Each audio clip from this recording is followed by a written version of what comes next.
기도하겠습니다. 좋으신 아버지 하나님, 저희들에게 이 아침의 시간을 허락하여 주시고 또 주님의 말씀 가운데 출발할 수 있게 하시니 감사를 드립니다. 주님, 우리가 무엇보다도 하나님 앞에 사랑하는 것이 가장 복된 인생이며 또 하나님의 그 말씀을 따라 살아가는 것이 우리 삶에 가장 큰 의미가 있음을 기억하게 하여 주시옵소서. 그래서 아버지 하나님, 하나님 앞에 서기 전에 먼저 우리의 삶을 돌아보게 하여 주시고 옛사람 또 세상이 심겨놓은 그 악습과 잘못된 길에서 벗어나서 하나님 앞에 새로운 사람으로 서게 하여 주시고 주님의 임재와 주님의 거룩함을 향해서 살아가는 저희의 일상, 저희의 삶의 자리가 되게 하여 주시옵소서. 우리 구주 예수 그리스도의 이름으로 기도드립니다. 아멘. 오늘 우리에게 주신 말씀은 창세기 36장, 본문 읽기는 36장 1절에서 8절입니다. 에서 곧 에돔의 족보는 이러하니라. 에서가 가나안 여인 중 헷 족속 엘론의 딸 아다와 히위 족속 시몬의 딸인 아나의 딸 오홀리바마를 자기 아내로 맞이하고 또 이스마엘의 딸 느바요스의 누이 바스맛을 맞이하였더니 아다는 엘리바스를 에서에게 낳았고 바스맛은 루엘을 낳았고 오홀리바는 여우스와 얄람과 고라를 낳았으니 이들은 에서의 아들들이요 가나안 땅에서 그에게 태어난 자들이더라.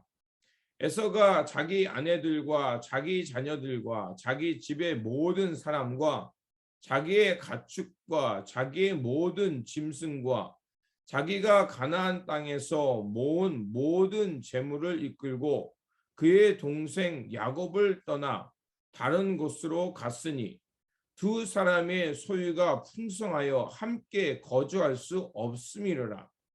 그들이 거주하는 땅이 그들의 가축으로 말미암아 그들을 용납할 수 없었더라. 이에 에서 곧 에돔이 세일산에 거주하니라. 아멘. 오늘 본문 말씀은 하나님의 자비와 은혜 가운데 에서가 큰 민족으로 자라납니다. 하지만 문제는 가나안 땅에 머무는 것이 아니라 세일산, 지금의 저 요르단 쪽이죠. 그쪽에 가서 이제 새로운 민족을 이루게 되는 말씀입니다. 하나님은 야곱을 약속의 상속자로 삼으셨습니다. 하지만 하나님은 또한 에서에게도 관심을 보여주셨던 것을 볼 수가 있습니다. 그래서 에서도 이제 아브라함의 혈통에게 큰 민족을 이루며 살아가게 하셨습니다. 하지만 에서의 길과 야곱의 길은 달랐다는 것을 볼 수가 있습니다. 야곱은 아브라함의 고향에서 아내를 구했지만 에서는 가나안 출신의 여인들을 아내로 맞이했습니다. 야곱은 아람에서 돌아와 약속의 땅인 가나안 땅에 정착했지만 에서는 가나안 땅을 떠나서 요르단 동편 세일산에 정착했습니다. 여기서 볼 수 있는 것은 하나님은 두 사람, 즉 아브라함과 에서 모두에게 하나님의 은혜와 자비를 주셔서 큰 민족이 되게 하셨다는 것입니다. 하지만 중요한 것은 그 에서의 길과 야곱의 길은 점점 다르게 나타난다는 것을 볼 수가 있습니다. 하나님께서는 그 야곱과 에서 모두를 사랑하시고 그들에게 동일한 은혜를 주셨습니다. 그래서 둘 다 그 가나안 땅에서 큰 재물을 모을 수 있었고 또 많은 양떼들과 또 식솔들 또 종들을 가질 수 있었습니다.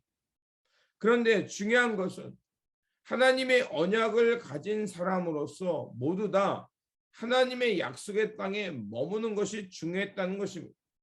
하지만 우리가 알고 있는 대로 에서는 이제 그 가나안 땅을 떠나 그 세일산 요단강 동편 쪽에 머무르게 됩니다. 에서라는 사람은 참 남자다웠습니다. 용맹했고 야곱도 그 들의 사람이었기 때문에 씩씩했습니다. 근데 이와 반대로 야곱은 어땠습니까? 결과 중심적인 사람이었고 목적을 위해서는 남을 속이기까지 한 사람이었습니다. 그럼에도 불구하고 왜 하나님은 그 하나님의 언약의 축복의 말씀을 에서가 아닌 야곱에게 주셨을까요? 물론 이것은 전적인 하나님의 은혜고 하나님의 능력이고 하나님의 선택이기에 우리가 뭐라 말할 수는 없지만, 또한 에서가 어떤 삶을 선택했기에 하나님은 에서가 아닌 야곱에게 그 믿음의 조상이 되게 하시는 그 언약의 말씀을 주셨는지 우리가 알 수가 있습니다. 에서의 삶을 보면 그 가나안 여인과 그 결혼하여 아내를 맞이했다는 것을 볼 수가 있습니다. 또한 에서의 길은 점점 하나님과 멀어지는 길을 선택했다는 것을 볼 수가 있습니다. 야곱은 아버지 이삭처럼 삼촌 라반의 집에서 레와와 라헬을 만나 결혼했습니다. 하지만 에서는 계속해서 가나안 족속 여인들, 즉 이방의 여인들과 결혼했다는 것입니다. 이것은 이스라엘 전통에서 점점 멀어지는 것이었습니다. 또한 이스라엘 사람들이 중요하게 여겼던 하나님의 백성으로서의 혈통의 중요성을 경시하는 모습이 보여지는 것을 볼 수가 있습니다. 그 밖에도 에서는 하나님의 약속의 땅이 아닌 그 가나안 땅을 떠나서 요단강 동편에 정착했습니다. 비록 야곱도 문제가 많았지만 그러나 중요한 것은 그는 베델로 돌아왔고 하나님의 약속의 땅에 머물러 살았다는 것입니다.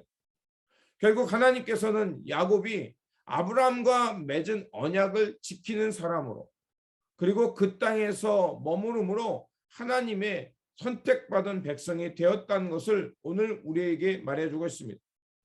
이렇게 쌍둥이인 에서와 야곱은 각각 다른 선택을 했습니다.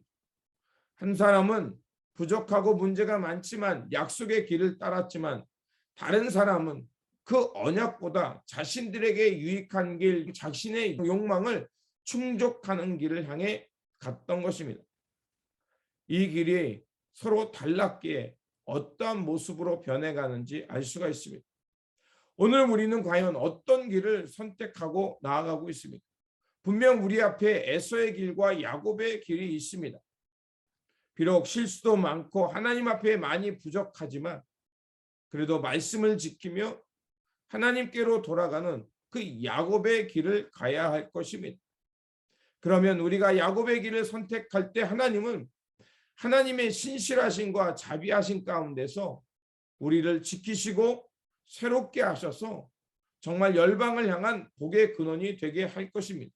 그러므로 오늘도 우리에게 주어진 삶의 자리에서 말씀과 언약의 길을 선택함으로 구원과 생명에 이르며 또한 그 하나님의 복의 근원이 되어서 많은 사람들에게 이렇게 하나님의 복과 생명을 전하며 살아가는 저와 여러분들이 되시기를 주님의 이름으로 축원드립니다. 기도하겠습니다. 좋으신 아버지 하나님, 하나님께서는 에서와 야곱 모두에게 축복을 내리셔서 모두가 큰 민족이 되게 하고 모든 재산이 늘어나게 하셨습니다. 그러나 에서의 길과 야곱의 길은 점점 차이가 났습니다. 에서는 그 가나안 땅, 특별히 헷 족속과 이스마엘 족속에서 자신의 아내를 맞이하며 하나님의 말씀보다는 자신의 욕망과 자신의 뜻을 향해 나아갔습니다. 반대로 야곱은 문제도 많고 또 여러 가지 문제도 있었고 하나님 앞에서 허물도 많았지만, 그러나 그는 그런 문제 가운데서 하나님께 돌아갔고 하나님의 말씀을 향해 살려고 몸부림쳤습니다. 주님, 하나님께서 왜 에서가 아닌 야곱에게 하나님의 말씀을 주시고 언약을 주시고 그로 하여금 큰 민족을 이루게 하셨는지 다시 한번 기억하게 하여 주시옵소서. 비록 우리가 하나님 앞에서 많이 부족하고 흠도 많지만, 그러나 우리가 하나님을 향해 마음을 돌이킬 때 하나님께서는 그것을 기뻐하시고 우리를 긍휼히 일고 여기시며 우리에게 귀한 말씀과 생명의 말씀을 허락해 주십니다. 그러하오니 아버지 하나님, 우리에게 여러 가지 문제가 있고 또 우리에게 허물이 많지만, 그러나 중요한 것은 우리가 하나님을 향해 돌이키는 것이 중요하기에 언제 어디서나 우리가 하나님을 향해 돌아가서 하나님의 뜻 가운데 머무는 사람이 되게 하여 주시옵소서. 그래서 하나님의 축복과 말씀을 통해서 복의 근원이 되게 하여 주시고 이러한 변화의 삶을 통해서 많은 사람들에게 유익과 덕을 끼치며 하나님의 영광을 드러내며 살아가는 우리의 모습, 우리의 믿음의 여정이 되게 하여 주시옵소서. 우리 구주 예수 그리스도 이름으로 기도드립니다. 아멘. 오늘 우리에게 주신 말씀 붙들고 살아가는 한 날이 되시기를 바라며, 비록 우리에게 많은 문제가 있지만 그래도 믿음의 길, 하나님의 말씀의 길을 선택함으로 하나님의 구원과 생명 또 복의 근원되어 살아가는 저와 여러분들이 되시기를 바랍니다. 주님의 평안이 함께 하시기 바랍니다.